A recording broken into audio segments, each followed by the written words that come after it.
There she was. True story. I was around 5, 6 at this time, and we were moving to a different province. We didn't have a place yet, so we were staying at a nearby shelter while looking for one. I forget where the shelter was, but we were told it had been transformed into a shelter after someone decided to make use of the abandoned building. We were told it was half of an institution or something years and years before I was even born anyway. We had a strange room. I'd say it was about 8 by 9 foot room with a heavy metal door and 2 bunk beds, one on either side of the room. The bunk beds had metal framing and seemed a tad bit unstable, and the mattresses were hard, and the floor was concrete and not even a tiny window. But we didn't complain because it was temporary. We were the only ones living in a room on that floor. I remember very vividly that my siblings and mother were in the kitchen preparing the food for the shelter. As it was their turn, that was part of the agreement to stay there. Plus, there were at least 40 other people. It was 2 to 3 floors and had a basement. I remember going to bed early because I was really tired, so my mom opened the heavy door and let me in the room, turned on the light, and waited for me to climb the ladder to the top of the bed before saying, "Good night." She then turned the light off and I snuggled in the blankets, but I couldn't fall asleep, so I stared at the ceiling.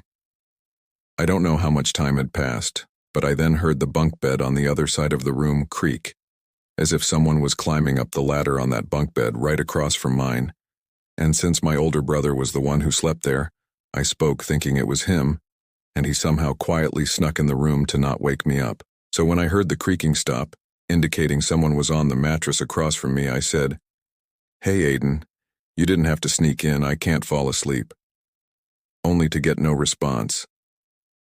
This was unusual for him, since he'd usually say something right away, either to tease me or help me sleep, however.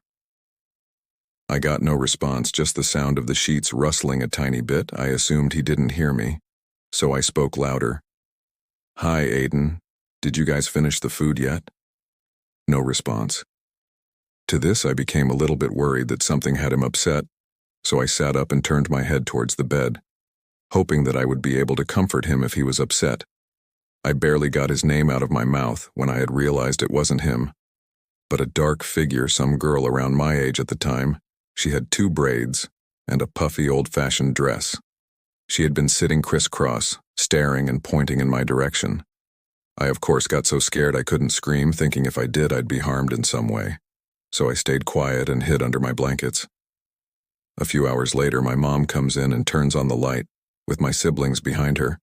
I seen the light on, so I automatically assumed someone was in the room and I was safe.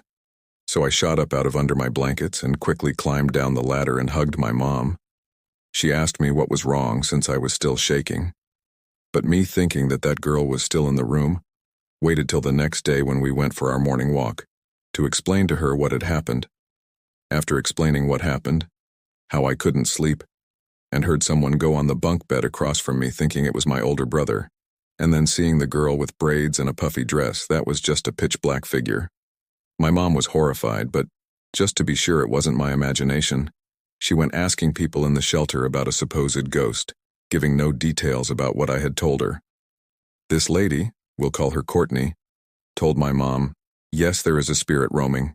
It takes the form of a girl and has 2 braids and an old-fashioned dress. She used to visit me every night but suddenly stopped when you guys moved in. We were the only children in the shelter, so that might have been the reason. I don't know." My mom replied to Courtney, "Well, my daughter seen someone with the exact description you had given me, and at first I thought it was just her imagination or something like that." Anyway, Courtney then walked away. Things were pretty quiet after that. I seen something run in the corner of my eye every once in a while, or hear the sound of knives sharpening when no one was in the kitchen, and the occasional sounds of screaming from the basement when no one was down there. However, it was a family room you could book. One day our family had booked it. There were kids' toys, colored maps, wooden tiled floors, and a TV. We were watching Land Before Time, and I looked on the dark side of the room, in curiosity. And there she was, standing in the middle of the dark side of the basement. She ran around the corner. The basement was in a L shape, and we were using half of the L side off it. Anyway, at this point I'm more curious about her than afraid. I kind of thought she wanted to play since she was in the toy section of the room, so I followed her, thinking it was a game of hide and seek. I stood up from the couch without a word, and my mom asked me where I was going, but I didn't answer, and just walked into the dark side of the room, which to her was strange, since I had a fear of the dark back then, as most kids do. She was confused why I would go into the darkest side of the basement, where light didn't reach willingly. She followed me, and I entered a dark closet. I started looking around frantically and kept asking, "Where are you? Don't you want to play with me? Is that why you keep running around me?" I asked over and over, questions along those lines. My mom obviously was concerned, turned on the lights, picked me up, turned off the TV, and brought me and my siblings upstairs. She asked why I was acting the way I was, and according to her, I said, she wants to play. After that, Ma and the rest of my family started getting scratches and tiny bruises mysteriously within a week. My mom found a place and we moved there, leaving our toys and stuff behind, believing the spirit could have possessed them to follow us.